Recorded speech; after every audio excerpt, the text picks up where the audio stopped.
이 시간에는 예비처하고 휴거에 대한 얘기를 이 시간에 할 겁니다. 좀 빨리 달려야겠어요. 자, 예비하신 곳 이것에 대해서 같이 좀 볼 건데, 일곱 번째 나팔, 그 안에 있는 사건들이 뭐냐? 추수입니다. 알곡, 곡식, 양, 추수, 이거를 휴거라고 얘기하는 거고, 쭉정이, 가라지, 염소, 포도송이 추수를 일곱 대접 심판 이렇게 부르는 거예요.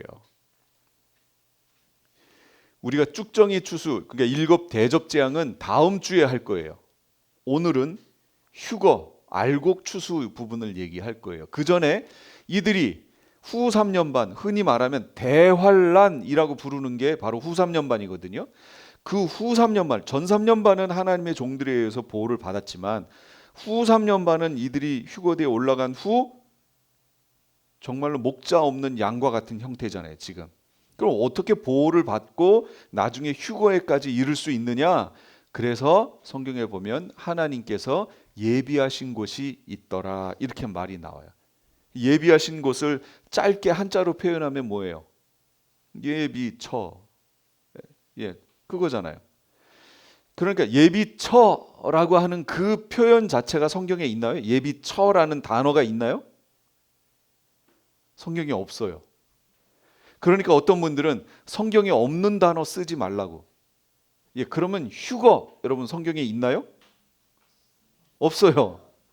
그럼 휴거도 쓰지 말아야 돼요.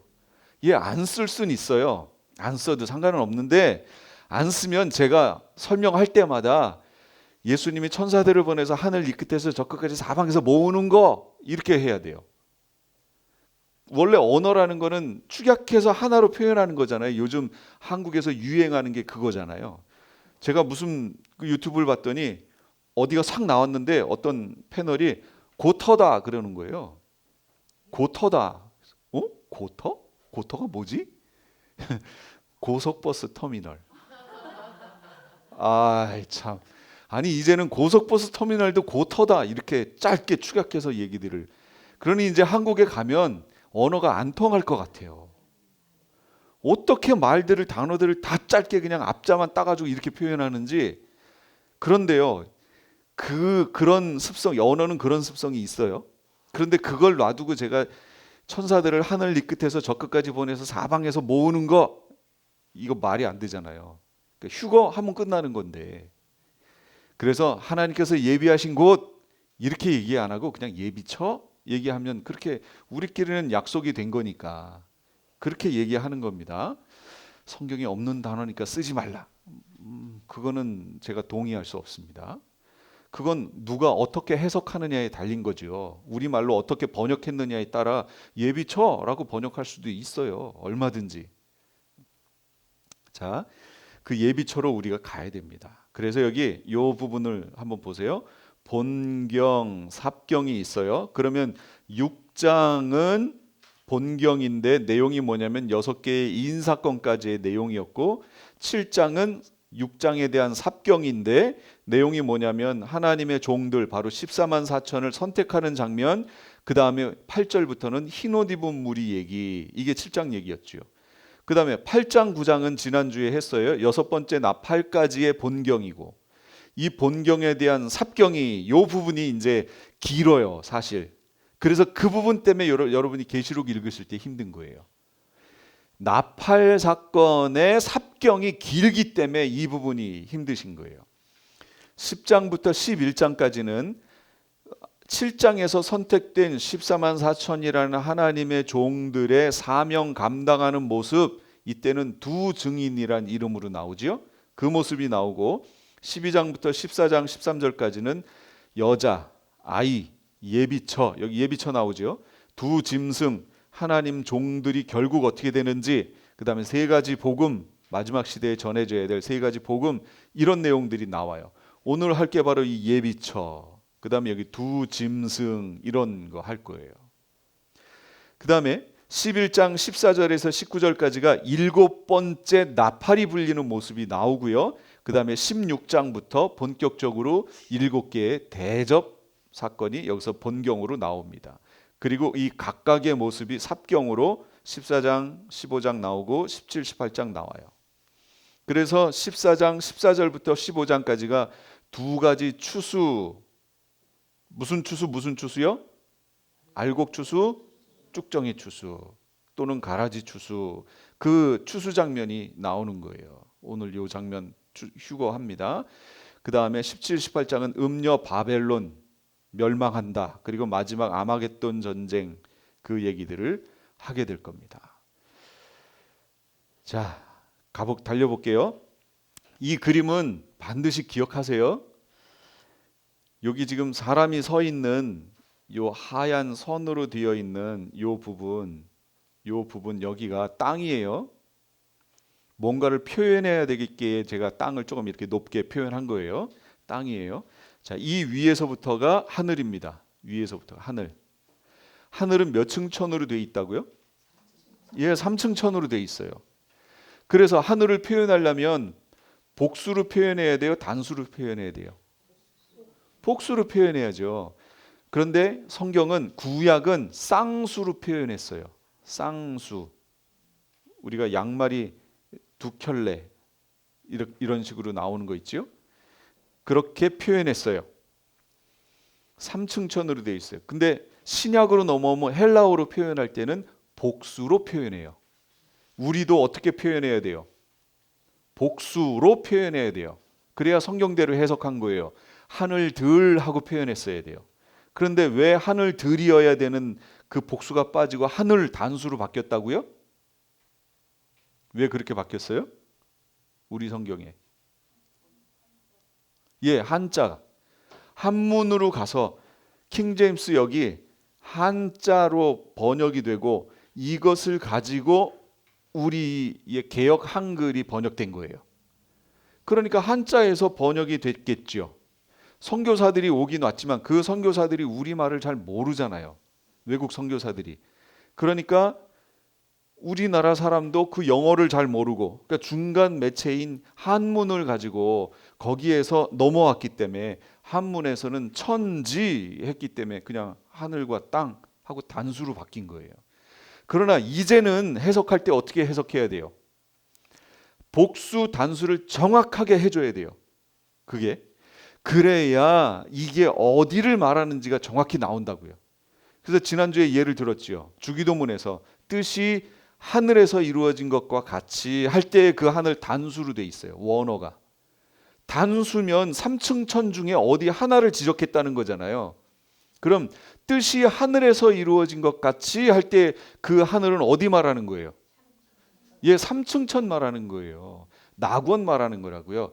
거기에서 주님의 뜻이 이루어진 것 같이 땅에서도 이루어지기를 바랍니다 라고 너희는 기도하라라고 가르쳐 주시는 거잖아요. 예, 지금 우리가 기도해야 될 내용이 이 땅에서 하나님의 뜻이 이루어지기를 기도하는 거, 하나님의 뜻이 온전하게 이루어지는 세상, 그게 하나님의 왕국. 하나님 왕국. 하나님이 원하신 건 하나님 왕국이라니까요. 그 왕국을 이루는 데 있어 백성이 필요하니까 구속이라는 사건이 필요했던 거예요. 근데 우리는 하나님의 왕국까지 가지 못하고 어디서 멈춰요? 구속사에서 자꾸 멈추는 거예요. 하나님이 우리를 구원해 주셨다. 이제 끝. 내가 어떤 상태가 돼도 구원이 변개되지 않는다. 이런 건 성경에 없다니까요. 지금 저희 교회에서는 지지난주부터 이제 로마서 제가 시작을 했어요. 저번에는 서론을 했는데 왜 로마서가 기록됐는지 여러분 그 유튜브에서 찾아서 꼭 보세요. 그리고 이제 내일은 로마서가 직접 들어갑니다. 그러면 이 로마서가 기록된 이유는 유대인 크리스찬들 중에 일부가 나와서 바울이 전하는 복음을 변질시켰어요. 어떻게 변질시켰냐면 그냥 예수 그리스도를 믿음으로가 아니라 믿음을 통해서 하나님 백성의 무리 안으로, 언약 안으로 들어가는 게 아니고 할례를 행함으로 그 언약 안으로 들어간다라고 그들이 얘기하고 다녔단 말이에요. 바울은 그게 아니고 예수 그리스도를 믿음으로 그 언약 안으로 들어가는 거야 이렇게 설명하고 있는데, 이들은 아니야, 이방인들이 하나님 백성 되려면 할례를 받아야 이 언약 백성, 언약 공동체 안으로 들어오는 거야 이렇게 얘기하고 다녔어요. 바울이 전도하고 다닐 때 바울을 가장 힘들게 했던 게 바로 그 교리예요. 이게 유대인들이 얘기하는 교리예요. 로마서는 그 교리에 대해서 직접적으로 지적하는 거예요. 그게 잘못됐다고. 그럼 어떻게 얘기를 할까요? 예수 그리스도를 믿음으로 들어가는 거야. 이거 설명하겠죠. 예수 그리스도를 믿음으로 언약 공동체 안으로 들어가는 거야. 이걸 설명하는 게 로마서 전반 8장까지의 내용이 그거예요. 8장까지 내용이. 9, 10, 11은 이제 이스라엘과 이방과 관련된 내용이고 12장부터는 내용이 좀 달라져요. 그 내용이 달라지는 건 이제 다음에 또 하겠지만 이렇게 들어가는 걸 설명하니까 후대에 있는 사람들이 해석해내기를 행함이 아니라 믿음이구나. 그냥 이렇게 단순히 그렇게 받아들인 거예요. 그걸 강조하다 보니까 무슨 문제가 생겼어요? 행함이 아니야. 그냥 믿음이야. 그러니까 믿은 후에 내가 어떠한 삶을 살아도 구원에는 영향을 미치지 않아. 한 번 구원은 영원한 구원이야. 이런 식의 말도 안 되는 해석이 나온 거예요. 그건 바울이 왜 그렇게 기록했는지를 모르기 때문에 하는 얘기예요. 그걸 최근에 와서야 찾아낸 거예요. 최근에 와서야. 지금까지도 목회자분들 중에는 그걸 못 깨닫는 분들이 있어요. 지금도. 1970년대에 새 관점 학파라는 사람들이 등장해요. 이 사람들은 구약을 연구했어요. 예수님 오실 그 근처, 그때의 히브리 문헌들을 다 연구해 본 거예요. 그러니까 그들이 아무리 연구를 해봐도 유대인들은 율법주의가 아니라는 거예요. 율법주의가 뭐예요? 율법을 행함으로 어떤 단계로 나아간다라고 말하는 게 율법주의예요. 그걸 성경에 적용하면 율법을 행함으로 구원을 얻는다고 얘기하는 거, 이게 율법주의예요. 그러면 우리 여태까지 유대인들은 뭐라고 배웠어요? 율법주의라고 배웠잖아요. 그런데 이 학자들이 연구를 아무리 해봐도 유대인들은 율법주의가 아니더라는 거예요. 그들은. 그래서 제가 여러분에게 얘기하잖아요. 가끔 가다가. 여기 있는 유대인들에게 당신은 어떻게 해서 하나님 백성이 됐습니까? 라고 물어보라고. 그럼 그 사람들이 나는 난지 8일 만에 할례를 행하고 뭘 하고 해서 하나님 백성이 됐습니다 라고 얘기하나요? 아니죠. 그럼 뭐라고 그래요? 난 나면서부터 하나님 백성인데 이렇게 얘기하죠. 그러면 할례를 하는 거, 율법 지키는 거 왜 지킵니까? 그러면 내가 하나님 백성이라는 표로 지키는 거라고 얘기하잖아요. 이건 율법주의 아니죠. 그래서 새로운 단어가 나왔어요. 언약적 율법주의 또는 언약적 신율주의라는 말이 나온 거예요. 유대인들에 대해서 우리가 오해하고 있었다. 근데 왜 성경은 이렇게 기록됐느냐? 유대인들은 자기네 종교에 대해 그렇게 생각하지만 이방인이 유대의 언약 무리 안으로 들어오는 문제잖아요. 이거는 지금 이 시대에 과도기적 문제가 생겼잖아요. 이방인이 우리 언약 백성 무리 안으로 들어오려면 구약에 뭐라 그랬어요? 할례를 받아야 된다고 그랬죠. 그러니까 이 사람들은 구약에 있는 걸 얘기한 게 맞아요. 그런데 바울이 깨달은 걸 얘기해 주는 거예요. 그 옛날에는 이걸 가르쳐 주지 않으셨다. 자기에게 가르쳐 주셨는데 이 내용이 뭐냐? 이방인들은 이방인이건 누구건 예수 그리스도를 믿음으로 하나님의 언약 공동체 백성 안으로 들어오는 것이다. 이거 대단히 중요합니다. 이 내용은요. 제가 심화 과정 때 강조하고 싶은 게 이 내용이에요. 이게 지금 적용되어야 한단 말이에요. 지금 우리에게. 그래야 믿음 생활을 어떻게 하고 마지막 시대를 준비하는 게 그래야 나와요. 그래야 하나님 백성 되는 구속, 이건 하나님 백성 되는 거고 그 다음부터는 하나님의 왕국을 이루어 가야 되잖아요. 그러니 삶이 얼마나 중요해요. 이 삶을 강조하고 있는 게 요한계시록 2장 3장 교회 얘기거든요. 그래서 제가 이게 제일 중요하다고 얘기하는 건데 어떤 사람들은 그 내용이 과거에 다 이루어진 거야, 성취된 거야 하고 지금 해석한 그대로 믿음으로 구원 얻는 거야. 어떤 분은 유튜브에 지금 마지막 종말론 같은 거 요한계시록 얘기하면서 행위로 뭐라고 얘기하는 사람들에 대해서 막 지적을 하는데 제가 그걸 보고 야, 저 사람 밑에서 말씀을 배우고 그러고 있으면 마지막 시대는 끝났구나. 저 양떼들은 마지막 시대 끝났구나.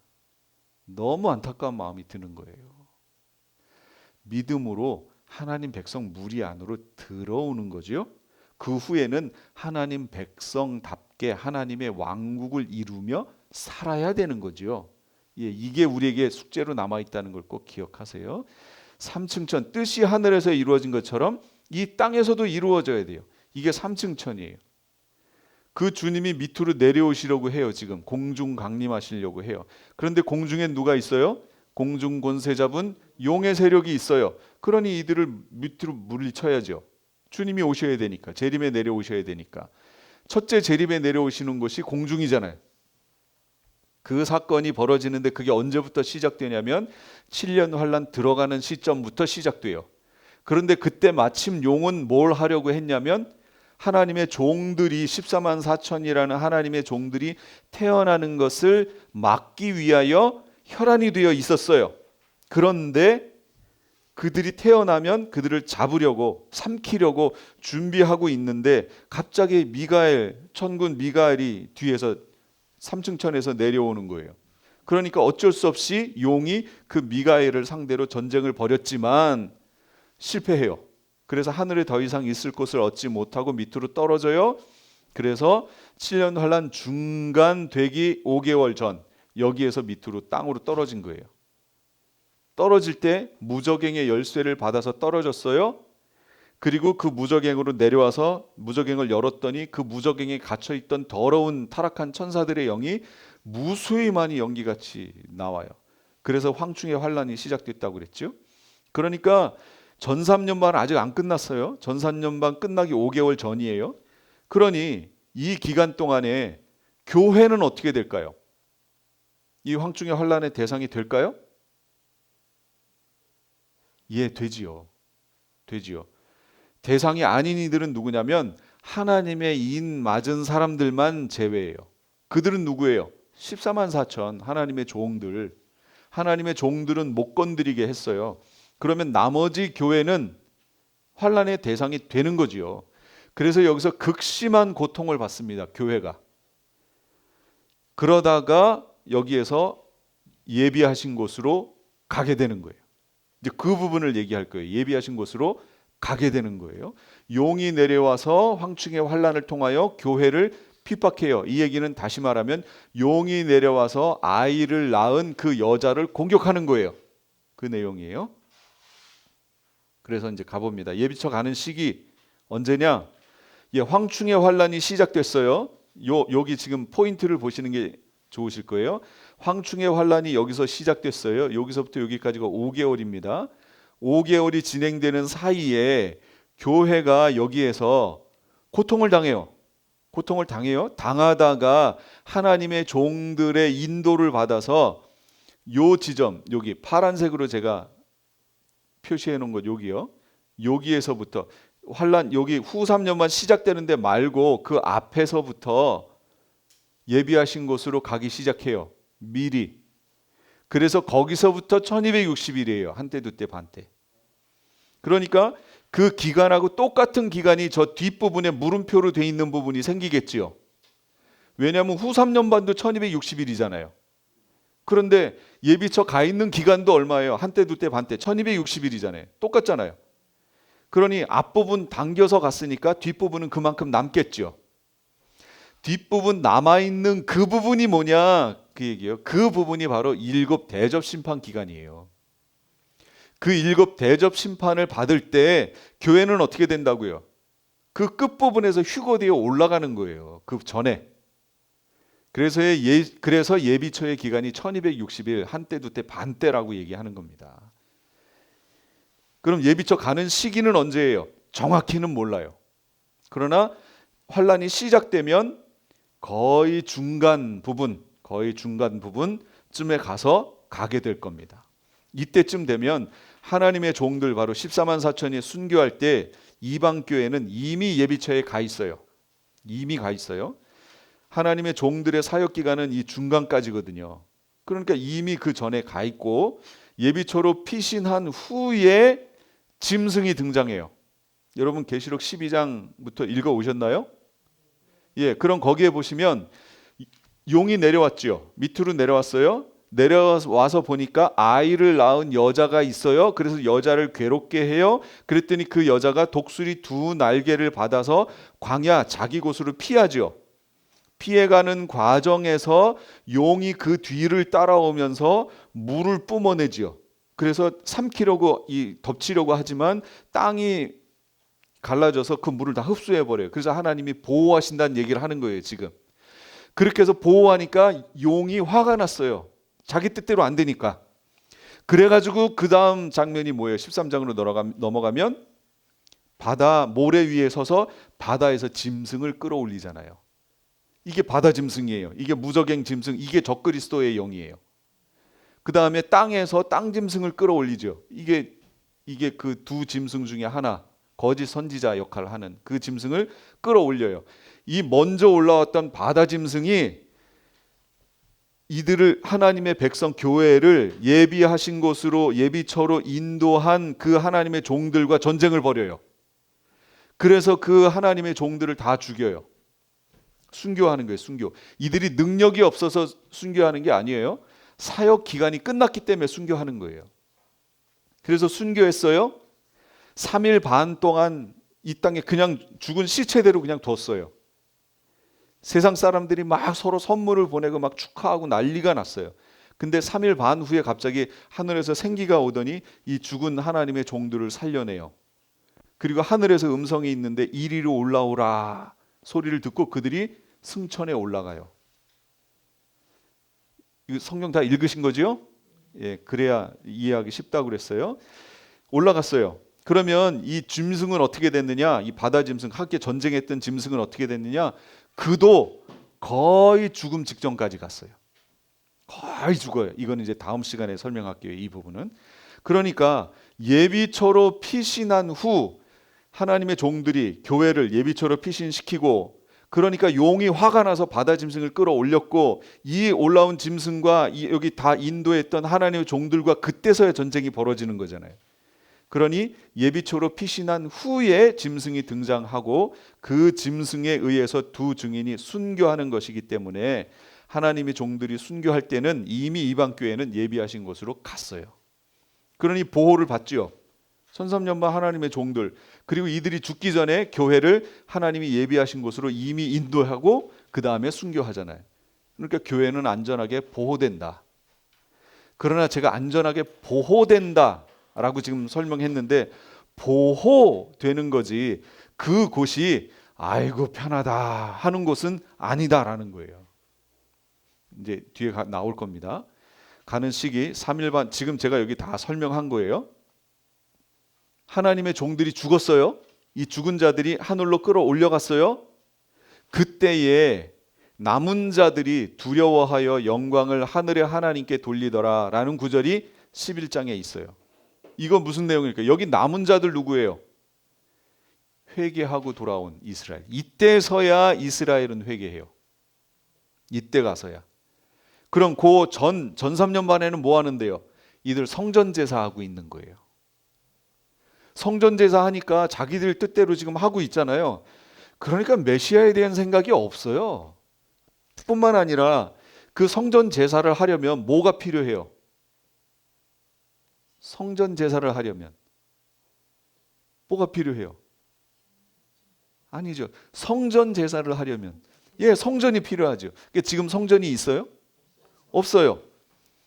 어떤 한 인물이, 적그리스도라는 인물이 7년 환란 시작할 때 등장하는데요. 그 등장 인물이 눈에 확 띄도록 그가 예루살렘을 등에 업고 등장하거든요.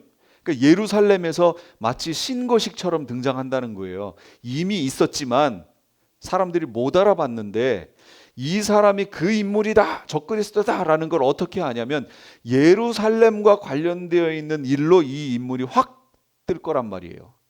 그럼 그게 뭐냐? 이스라엘이 성전을 지금 제3성전을 지으려고 애를 쓰고 있죠.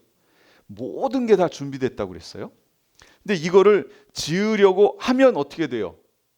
이슬람권은 난리가 나죠. 전쟁이 벌어집니다. 이스라엘에서 누군가가 이 제3성전을 지으려고 막 시도를 하겠죠? 했어요. 전쟁이 벌어져요.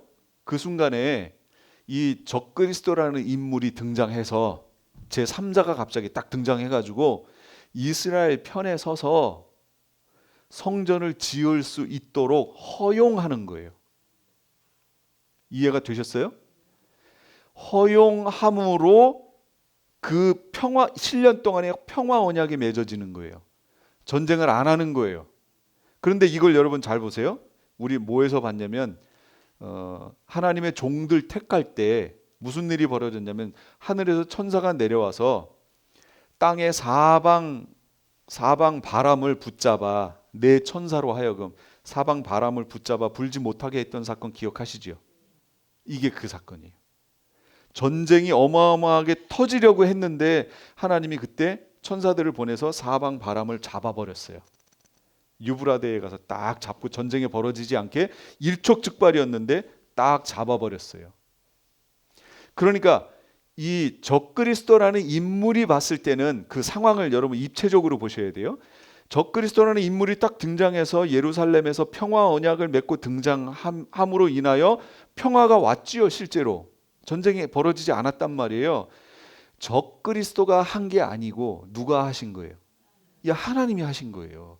근데 하나님은 의도가 달랐어요. 제3성전을 세우라고 평화를 주신 게 아니고 하나님 편에서는 뭘 하시려고 평화를 맺으신 거예요? 그때 허락하신 거예요? 사방 천사들을 동원하여 내 바람을 잡게 하신 이유가 뭐였어요? 하나님의 종들의 이마에 인치기까지 했잖아요. 하나님의 종들을 세우시고 그들의 사역 기간을 보장해 주시기 위해서 하나님께서 그렇게 하셨던 거예요. 그런데 하나님이 그렇게 하셨는데 이쪽 측면에서 보면 적그리스도 입장에서 보면 마치 자기가 만들어 놓은 것처럼 보이죠. 때도 딱 정확하게 맞잖아요. 자기가 한 것처럼 보이는데 아니요. 하나님이 하신 거예요. 하나님의 마지막 시대 하나님 백성들을 위하여 주신 그 시간이라고요. 그런데 이 전 3년반 동안에 성전이 세워지면서 유대인들은 거기서 성전 제사를 해요. 성전 제사를 하는데 이 사람들이 가만 봤는데 지금 자기들에게 불리하게 모든 상황이 돌아가는 상황에서 갑자기 어떤 인물이 등장하더니 자기들에게 유리하게 성전도 세우게 해주고 전쟁도 막아주고 하는 역할을 했잖아요. 지금 적그리스도가. 유대인들 입장에서는 이 적그리스도가 어떻게 보이겠느냐라는 거예요. 메시아로 보이는 거예요. 메시아구나 라고 생각을 한 거예요. 착각을 한 거예요. 그런데 환란 중간으로 가버리니까 갑자기 짐승이 나타났잖아요. 짐승이 등장하고 이 환란 끝부분에 가면서 막 세상이 어수선해지고 막 이 상황을 보면서 그 짐승이 성전에 앉아서 자기가 하나님이다라고 내세우는 이런 광경들을 보면서 유대인들이 어떻게 할까요? 메시아가 아니구나라는 걸 이때 가서 깨닫는 거예요. 그래서 여기 남은 자들이 누구냐? 회개하고 돌아온 이스라엘. 그리고 예비처 가지 못한 이방교회.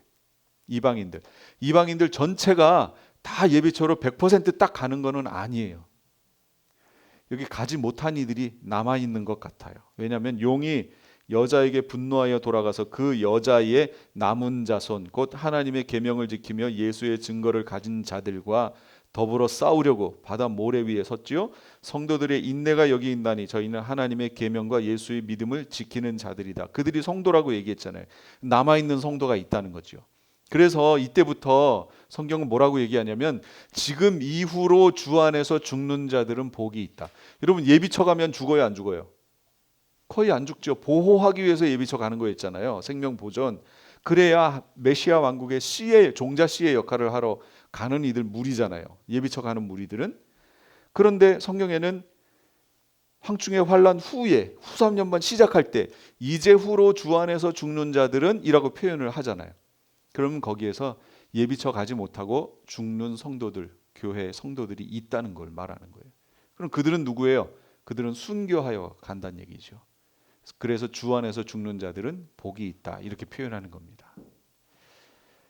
자, 가는 기간 1260일이에요. 하나님께서 예비하신 곳이 있더라. 이거 한자로 표현하면 어떻게 할까요?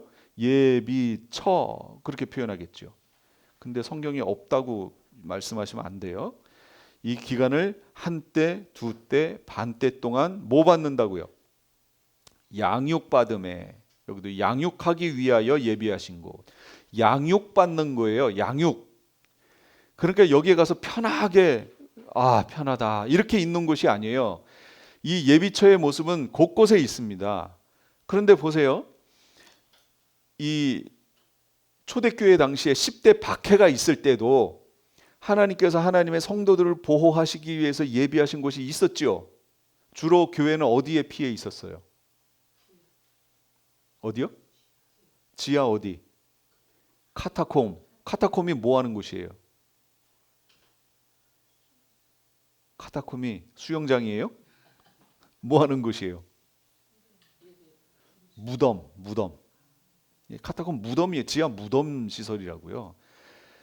밖에 나오면 들키니까 지하 무덤 시설로 입구를 아주 잘 위장해서 밖에서는 그냥 수풀이 이렇게 있는 것처럼 보였는데 아는 사람만 거기 쏙 이렇게 들어오는 거예요. 그리고 들어오면 길이 여러 개로 막 갈라져 가지고 어디를 돌면 뺑 돌아서 원점으로 돌아가고 이렇게 돼 있고 자신들이 아는 그 통로로만 이렇게 딱 다니게끔 해놓은 그런 곳이에요. 그러면 여러분 카타콤이라는 그 안이 아이고 편하다 하는 곳이에요?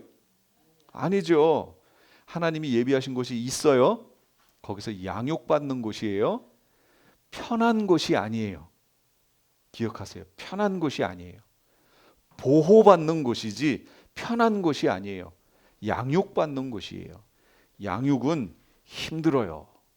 저절로 되는 게 아니에요. 자, 그리고 예비처 장소는 어디냐? 광야예요. 그 여자가 광야로 도망했다 그러죠. 그리고 14절에 두 날개를 받아 광야 자기 곳으로 날아갔다 이렇게 표현해요. 그럼 왜 광야로 가야 될까요? 광야는 어떤 곳인데요? 계시록 18장 4절에 또 내가 들으니 하늘로서 다른 음성이 나서 가로되 내 백성아 거기서 나와 이렇게 표현했어요. 그럼 이 18장은 뭐냐면 우리 아직 안 했어요. 18장은 7 대접 사건에 대한 삽경 얘기예요. 여기는 뭐냐면 바벨론 멸망하는 장면, 음녀가 멸망하는 장면 거기 표현하는 거예요. 여기서 거기서 나오라 라는 얘기는 바벨론에서 나오라 그 얘기예요. 바벨론은 뭐예요? 도시 말하는 거예요. 인간들의 문명의 이기가 잔뜩 모여 있는 곳. 그런데 그곳이 뭐가 됐냐면 귀신의 처소가 된 거예요. 이거는 그때 가서 다시 할게요. 그러니까 하나님의 백성들은 어디로 나와야 돼요? 문명의 이기가 없는 광야로 빠져나와야 되는 거예요. 전적인 하나님의 보호하심이 있어야만 살 수 있는 곳, 그곳으로 빠져나오란 얘기예요. 그러려면 뭐가 필요해요? 믿음이 필요하죠. 여러분 여기 살면 전기도 있죠, 물도 있죠, 못도 있죠, 뭐 다 있잖아요. 그런데 이걸 다 버리고 광야로 가야 돼요. 광야는 아무것도 없어요. 그냥 흙이에요. 돌멩이밖에 없어요. 근데 거기를 가야 된대요. 그리고 거기서 3년 반을 한때 두때 반때를 살아야 돼요. 1260일을. 그럼 어떻게 살 거예요? 여러분 뭘 모아가지고 간다고요? 준비해서? 아니 그것도 길어야 몇 주고 몇 달이지 3년 반을 어떻게 우리가 예비한 걸 가지고 가서 살아요? 준비한 걸 가지고. 못 살아요. 그러니까 뭐가 필요하다는 거예요? 하나님의 전적인 채워주심이 필요해야 살 수 있는 곳, 믿음이 필요한 곳. 그러면 이런 사건이 옛날에 있었나요? 있었죠. 옛날에는 40년이었어요. 40년. 고기 먹고 싶다고 그러면 메추라기가 왜 날아가다가 갑자기 우리 앞에서 떨어져요? 이런 일이 벌어진다고요. 갑자기 그 큰 바위가 중간이 쩍하니 갈라지더니 거기서 물이 막 흘러가지고 강이 될 정도의 그런 물이 흐르고, 여러분 200만 명을 먹이고 그들이 씻고 해야 될 그 물의 양이면 그냥 한 호수 몇 있는 그 정도 갖고는 어림도 없지요. 200만 명이 늘어서도 얼만큼이에요. 어마어마하지요. 거기서 흘러나온 물이 엄청난 대지를 적시고 거기 있는 사람들을 마실 수 있는 물과 모든 걸 보충했단 말이죠. 이런 것을 우리가 만나에 체험할 수 있다고요. 이게 뭐냐? 그게 뭐예요? 히브리어로 이게 뭐지? 이게 뭐냐? 예, 만나. 만나가 그 뜻이에요. 아침에 나와봤더니 여기 뭐 허연 것들이 뭐 쭉쭉쭉쭉 있는데 이게 뭐냐? 히브리 말로 만나 그런 거란 말이에요. 그게 이름이 된 거예요. 만나가 그거라니까요. 이게 뭐지? 이거예요. 여러분 나중에 이제 광야 그 생활하시면서 여러분도 나가셔가지고 만나? 그러시면서 보셔야 돼요. 하나님이 채워주시는 게 있을 거예요. 어떤 분 간증을 들으니까 먹을 게 없고 다 떨어졌는데 집 뒤에 갔더니 어떤 이파리에 하얀 게 이렇게 꼈더래요. 이게 뭐지? 하면서 그걸 이렇게 긁어가지고 그걸 이렇게 맛을 봤더니 상당히 달더래요. 그래서 그거를 이렇게 먹었다고 하는 그 얘기도 있더라고요. 지금도. 그러니까 광야로 가셔야 돼요. 이게 하나님이 예비하신 곳이에요. 그래서 제가 누누이 얘기하는 게 뭐예요? 여러분 만약에 앞으로 이사하실 계획이 있으시면 점점 도시 중심으로 이렇게 가는 게 아니고 점점 밖으로 나오는 방향으로 여러분 움직이셔야 된다고 제가 설명하는 거예요. 자꾸 밖으로 움직이셔야 돼요. 그 주변에 물이 있고 점점 밖에 도시와는 조금씩 멀어지는 방향으로 이사를 하십시오. 그 여자는 땅의 왕들을 다스리는 큰 성이라 이거는 지금 설명 다 했고요. 그러면 그 예비처에서의 삶은 어떤가? 누구든지 언제나 자기 육체를 미워하지 않고 오직 양육하여 보호하기를 그리스도께서 교회에게 함과 같다. 그러니까 그리스도께서 양육하고 보호하시는 곳이에요. 그러니까 안전해요. 안전하지요? 안전하지만 그 안에서의 삶은 보세요. 낙원이나 천국 같은 삶은 아니라는 거예요. 계시록 7장에 보면 다시는 줄이지 않고 목마르지 않고 해나 아무 뜨거운 기운에 상하지 않는다라고 표현했어요. 방금 전에 이 장면은 지금 이걸 통과하여 위로 올라왔을 때의 모습이에요. 올라왔을 때의 내용을 설명하는 거예요. 그러면서 뭐라고 했냐면 다시는 줄이지 않고 목마르지 않고 해나 뜨거운 기운에 상하지 않는다라고 표현했으니까 올라오기 전 상면은 뭐예요? 이랬었다라는 거죠. 줄이고 목마르고 해나 뜨거운 기운에 상했었다고. 왜요? 거기가 어디였는데? 광야였잖아요. 광야였기 때문에 그런 거예요. 이때 가서는 여러분 이 한국 사람들은 이건 뭐예요? 이게 시커먼 거 이거 있는 거. 한국 사람들만 하는 그 장기 있잖아요. 이게 툭 뒤집어 쓰고 로보캅처럼 다니시는 거. 한국 아주머니들만 이렇게 다니는 거 있죠. 여기 사람들은 아예 그냥 하고서 막 어떻게든 피부를 노출해서 비타민 D를 흡수하려고 하는데 한국 분들은 어떻게 해요? 어떻게든 가리려고 그냥 이 로보캅처럼 이렇게 가리고 다니시잖아요.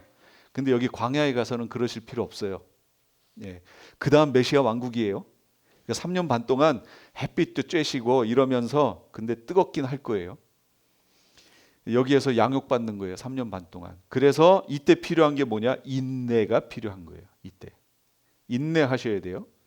그러면 이 예비처가 실제 장소인가 상징인가? 여러분 어떻게 생각해요?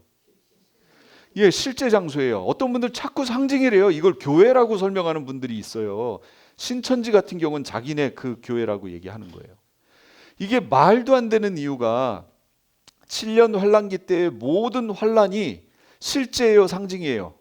환란이 실제잖아요. 환란은 실제인데 피하는 것은 상징이다? 여러분 이게 가능해요? 이게 말이 안 되잖아요. 환란이 실제로 온다니까요. 실제라니까요.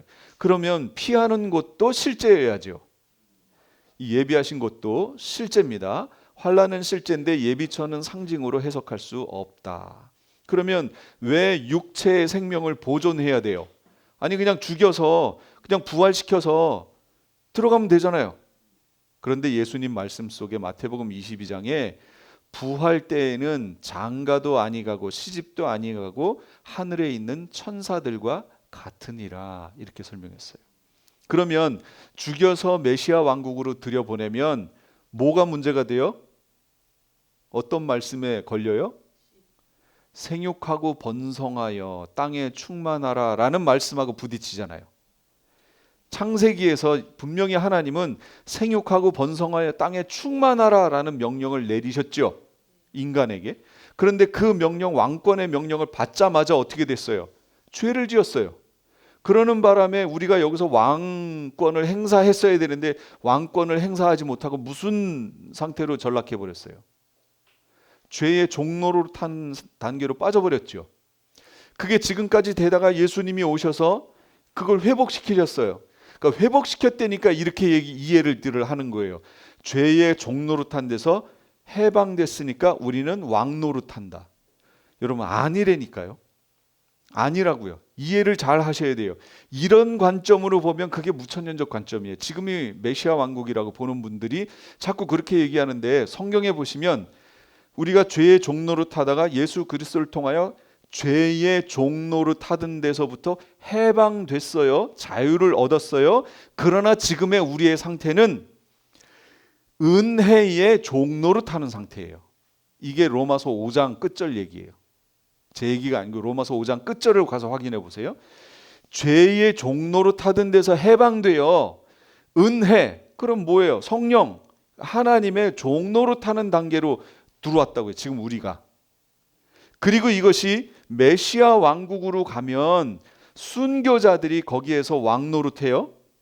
그리고 이것이 새하늘과 새 땅으로 들어가면 모든 하나님의 백성들이 거기에서 다 왕노릇하는 거예요. 이 구조를 갖고 있다고요. 그래서 성경의 이 큰 그림을 알고 성경을 봐야 오해를 하지 않는데, 지금 성경을 오해해서 해석하는 게 지금 많이 있습니다. 부활하면 안 돼요. 죽으면 안 돼요. 그러면 하나님의 말씀의 성취가 일어나지는 않아요. 그래서 예비하신 곳으로 보내서 거기서 양육하여 최고의 종자씨로 만들어 그걸 휴거시켜 올렸다가 산채로 올렸다가 그걸 예비하신 그 메시아 왕국 안으로 집어넣는 거예요. 그래서 그 안에서 이렇게 종자씨가 됐던 이들이 생육하고 번성하면서 이 땅에 하나님의 왕국이, 하나님이 창세기 때 아담과 하와를, 죄짓기 전 아담과 하와를 만드셨을 때의 그 성취를 메시아 왕국에서 이루는 거예요. 그러려니 메시아 왕국이 필요하고 거기에 들어갈 이들이 필요하죠. 어떤 상태로? 죄짓기 전 아담과 하와 상태로 들어가야 될 사람들이 필요하잖아요. 예, 그게 바로 예비처 갔다가 들어가는 분들이 글로 들어가는 거예요. 그래서 아담과 하와의 상태로 몸이 모든 것이 회복되는 거예요. 건강에서부터 모든 것들이 완전히 최고의 상태로 들어갑니다. 여러분, 그 몸으로 1000년 살 수 있나요? 그렇게 회복된 몸으로? 예, 있지요. 그 상태가 아니었을 때도 1000년 살았는데요. 969세 무두셀라. 이해되시죠? 그러니 죄짓기 전의 모습으로 아담과 하와의 상태로 가면, 그리고 하나님이 지구의 이 상태도 완전히 바꿔주시는데, 최고의 상태로 다 바꿔주시는데 1000년을 못 살겠어요? 살지요. 그러니까 자꾸 지금 뭐 화성에 가서 뭐 짓는다느니 뭐, 여러분 이거 크리스찬들은 생각할 필요가 없어요. 이건 안 믿는 이들이 생각하는 거예요. 지구가 멸망할 거니까 따로 가서 뭘 짓는다느니 뭐 이런 얘기. 지구에 7년 환란이 벌어질 때 화성에 피신해 있어도 그들은 다 공격받아요. 다 멸망해요. 소용없어요. 자, 그 다음 가야 하는 이유. 용이 내쫓겨서 땅으로 내쫓겼는데 봤더니 여자가 있어요. 그래서 여자를 박해했잖아요. 황충의 환란으로. 그렇기 때문에 이 황충의 환란을 피하기 위해서는 예비하신 곳으로 가야 돼요. 이때 다행히 생명을 지켜주세요. 죽이지는 못하게 하신다고 그랬잖아요. 죽이면 안 되거든요. 죽으면 안 되거든요. 그래서 생명을 보존해 주시는 거예요. 그래서 용의 박해를 피해 광야 예비하신 곳으로 사라지고 피하고, 예비처도 안 믿는 사람들 입장에서 보면 마치 어떻게 보일까요?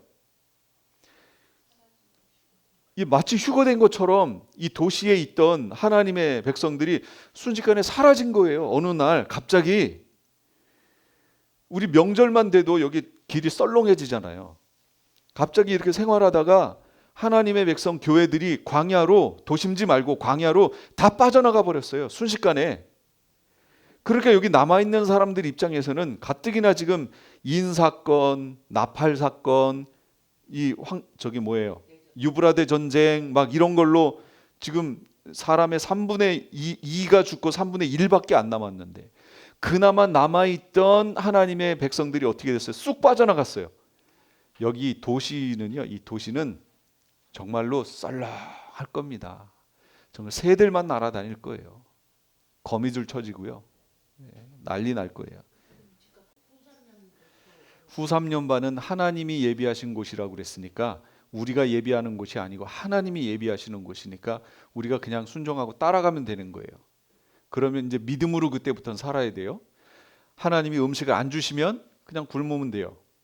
하나님은 죽을 것 같아요. 예, 죽으면 돼요. 그래서 그냥 순교하는 거예요. 다행히 먹을 걸 주시면 먹는 거예요. 그래서 오직 믿음으로 살아야 돼요. 그래서 양육받는다고 표현하는 거예요. 완전한 하나님의 백성들로 양육받는 준비 하셔야 된다는 거예요. 예비처 가야 하는 이유 계속 설명했어요. 죄에 참여하지 않고 재앙으로부터 벗어나야 하기 때문에 거기서 나오라라고 분명히 말씀하셨어요. 이제 가는 방법은 독수리 2날개를 받아서 갑니다. 독수리 날개로 너희를 업어 내게로 인도했다. 이게 출애굽기 때도 그렇게 얘기를 하셨어요. 독수리 날개로 업어서 가는 거예요. 그럼 독수리 2날개가 뭐냐? 그러면 출애굽기 때도 독수리 날개로 업어서 인도했다는 그 내용을 여러분 상기시켜 보시면 돼요. 어떻게 이스라엘을 고센 땅에 있는 이스라엘을 이집트 고센 땅에 있는 그들을 불러내어 하나님이 계신 광야로 이끌었는지 그리고 그 광야에서 어떻게 인도하셨는지를 우리가 성경에서 다 볼 수 있잖아요. 그거 보면 돼요.